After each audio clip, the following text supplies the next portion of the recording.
You're listening to Now I've Heard Everything, conversations with the icons of our time. I started building him as a character, and he became a beloved character. Wherever I went, they say, "How's Fang?" The real husband, Sherwood Diller, wanted people to think he was Fang. Comedian Phyllis Diller. Today on Now I've Heard Everything, I'm Bill Thompson. Like many of my other fellow baby boomers, I grew up watching Phyllis Diller on TV and in movies. She was one of America's first female stand-up comedians, inspiring the likes of Joan Rivers, Roseanne Barr, Ellen DeGeneres. Phyllis Diller was known for her eccentric onstage persona.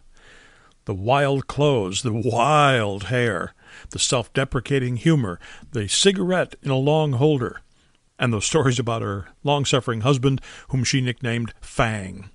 In 2005, Phyllis Diller wrote a memoir of her years in show business. Now, by that point, she was in her late 80s, too frail to go on an author tour, so I, of course, agreed to an interview by phone. In just a moment, our conversation. We're about to take a step back and listen to an iconic voice from our recent past. It's one of over 10,000 interviews noted radio personality Bill Thompson did over a 30-year span. We think you'll enjoy it.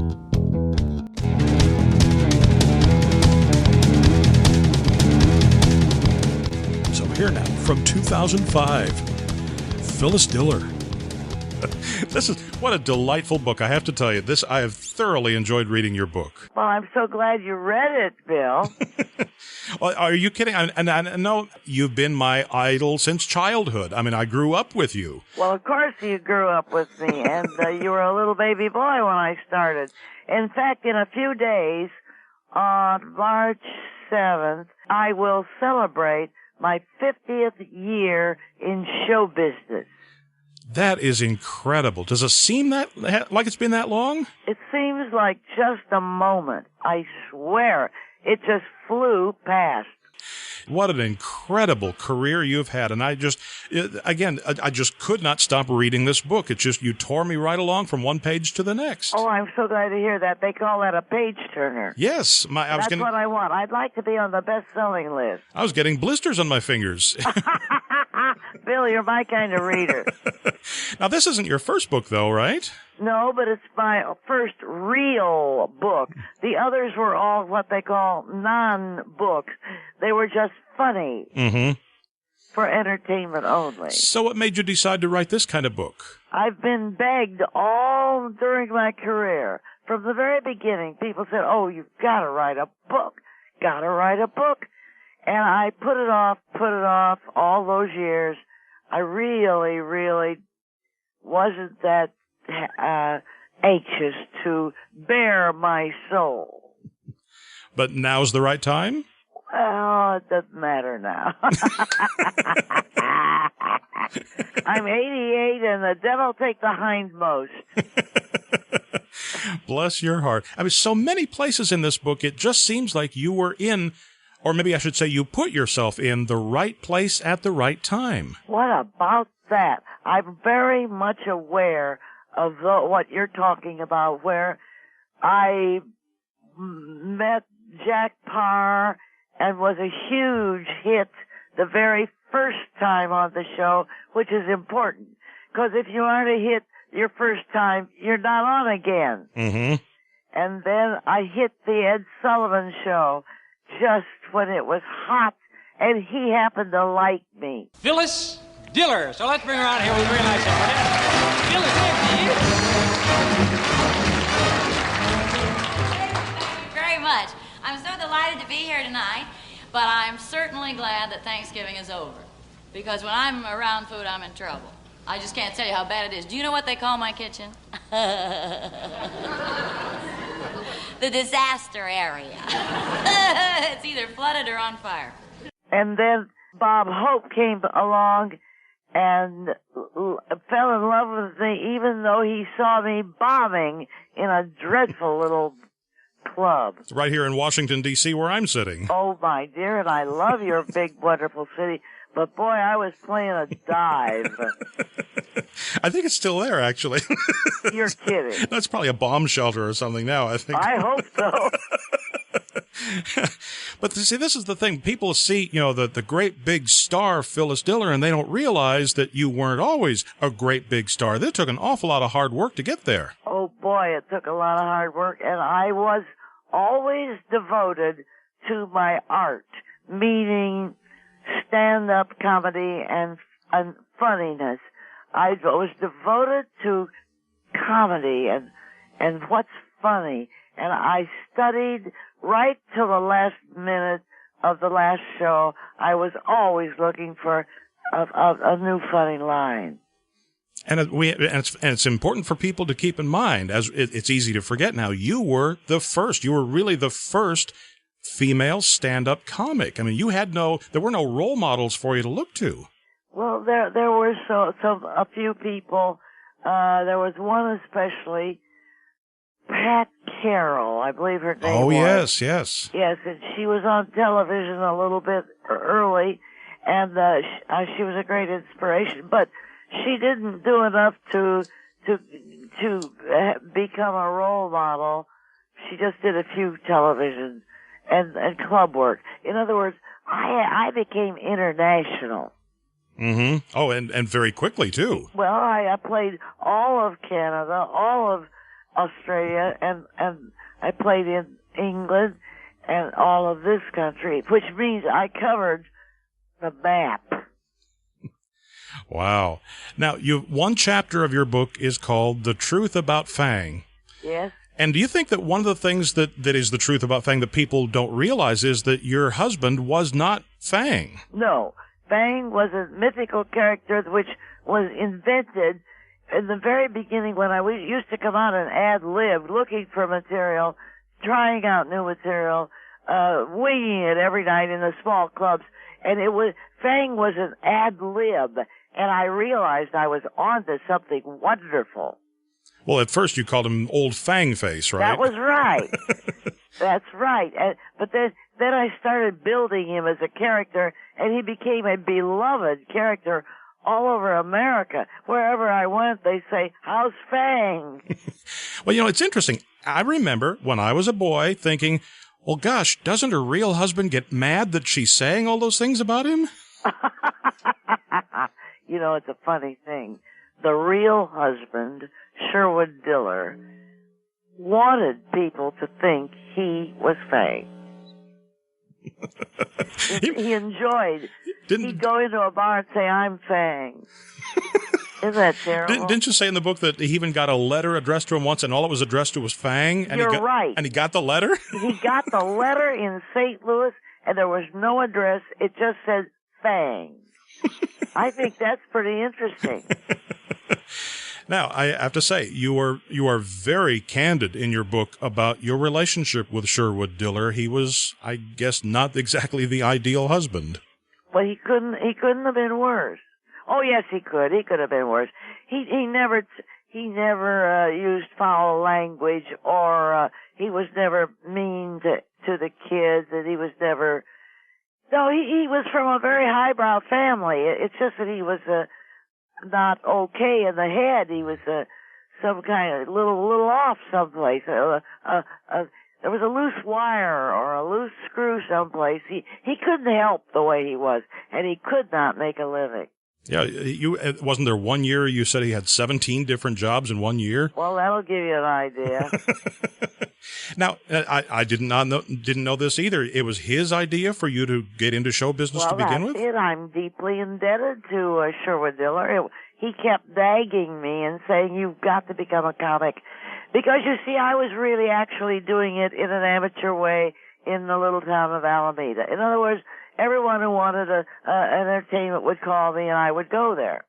And so I developed a little act. And that little act was pretty good. Well, damn right. Now, it was along about that time that you discovered a book that changed your life. Oh, yes. The Magic of Believing by Claude Bristol. And I read it, and I realized that book was speaking to me. And I accepted that it was a system of thought which I put into action, and after I did that, I could do no wrong. Is it really that simple that you just believe in yourself and you can get what you want? Of course it is. Wow. And so, did you envision? Actually, you know what? I read this in your book. You actually made a list of the things that you were going to do, and you've done almost all those things, haven't you? No, I had a little book, a little notebook, and I put on each page I put the goal. I drew a little picture, and I have done every one of those pages. That is Does that surprise you in any way? No. Because you believed you could do it. Oh boy. Once it started happening, it's scary. Well, I was just going to ask you, I mean, is fame, is success, is everything that you've attained, is that what you expected it would be when you asked for it? Pretty much so. You get used to it as it comes along, and you adapt to each new level, and it is what I wanted, and I have everything I ever dreamed of. You know, I have to tell you, a couple of summers ago when I saw you on the Last Comic Standing on NBC, I was so pleased for you that all these young 20-something comics not only had heard of you, they knew exactly who you were, and they were paying you the respect that they owed you. I thought that was terrific. Well, that was pretty nice. I would like to become the grande dame of comedy. What do you mean become? You are. Bill, you're my kind of guy. Well, you know, it's just you and Bob Hope, Milton Berle, Lucy Ball, all the ones these are the people that I was raised with. You people helped set the standard for what I consider entertainment, for what I consider to be funny, the kind of character that I look to. I mean, you were my role models. Oh, I like that because, you know, you're talking about all those people who didn't resort to filth. No, that's true. That's true. Anybody of any age could watch your acting and find it funny. That's true. My goal when I started, as I think I said in the book, was to entertain everyone from the age of 3 to 103. And those busloads of people getting off at the Purple Onion probably were from 3 to 83. Yes, they were. Well, at least they were closer to 88, 103. But that was a wonderful learning place. I got so many hours of enjoyment from I remember the Pruitts of Southampton. That was one of my favorite shows in the mid-'60s. The Bob Hope movies. I mean, every time you came on the screen, I knew I was going to have a good time. Oh, that's nice, Bill. Now, do you have as much fun performing as I had fun watching you? Even more. Performing was one of the greatest, most fun, most rewarding things in my entire life. Now, once you're into that, do you ever get to stop? I mean, you're still working. I looked you up on the Internet Movie Database, and I saw your name in 3 movies coming out this year. That is true. That is true. But you see, I don't travel anymore. Mm-hmm. Travel and stand-up comedy are synonymous, and the travel part is one of the very hardest parts of doing it. So I don't do that. These little movies were just done around close here at home. And are you still on The Bold and the Beautiful from time to time? Yes, I am. That's a running role that I have, and I love it. Her name is Gladys Pope. She's a character. Oh, yes. Yes. I don't think you've ever played any low-key characters, have you? Well, how could I? You have made so much, though, of for comedic effect, so much of your looks. But I mean, once I grew into past adolescence, I realized, honey, you're not a bad-looking lady at all. Well, now I'm not, because after the facelift, I became very satisfied with my face, and it made a big difference in my life. I was more comfortable in my skin. Mm-hmm. There's a picture in your book that was supposed to be in Playboy. Yeah, well, it never made it. And what was I wearing? A rug. Yes. Please. And it's a darn attractive rug, I'll say that. It was very pretty. Is there anything on your list that you still have to do and you haven't done it yet? Well, I don't have to do it. It would be big honors, which I put in the book, and they're secret. Ah, okay. Well, we'll have to wait for your next book then to find out if you did it. Well, if I don't do it, it'll be no big deal. Phyllis Diller died in 2012. She was 95. Now you can get your copy of her book, Like a Lampshade in a Whorehouse, by tapping the link in our show notes, by clicking the link in the description below if you're listening to this on YouTube, or by going to our website, heardeverything.com. We may earn an Amazon commission if you make a purchase. HeardEverything.com is where you can also find my 1992 interview with a more modern-day female comedian, the great Rita Rudner. I did commercials before I was a comedian, and at one point I had 3 running. I announced to the country that I had bad breath and dandruff and problem perspiration. People would recognize me on the street. They try to hose me down. And my 1998 conversation with a comic known for her characters, Tracy Ullman. I wasn't a conventional looking person. I still am not. I'm not the great beauty. And therefore I just didn't want to be Cinderella. I wanted to be the ugly sisters. And of course, we post new episodes of Now I've Heard Everything every Monday, Wednesday, and Friday. And you can find us everywhere you find podcasts. And thank you so much for listening. Next time on Now I've Heard Everything, you saw him on MASH for 8 seasons playing B.J. Honeycutt. We'll revisit my 2007 interview with actor Mike Farrell. Quite often when I go on these shows, people say, well, what do we call you, actor and activist? And I keep saying, just call me Mike. I don't like labels. I don't want to be pigeonholed in the audience's mind. That's next time on Now I've Heard Everything. I'm Bill Thompson.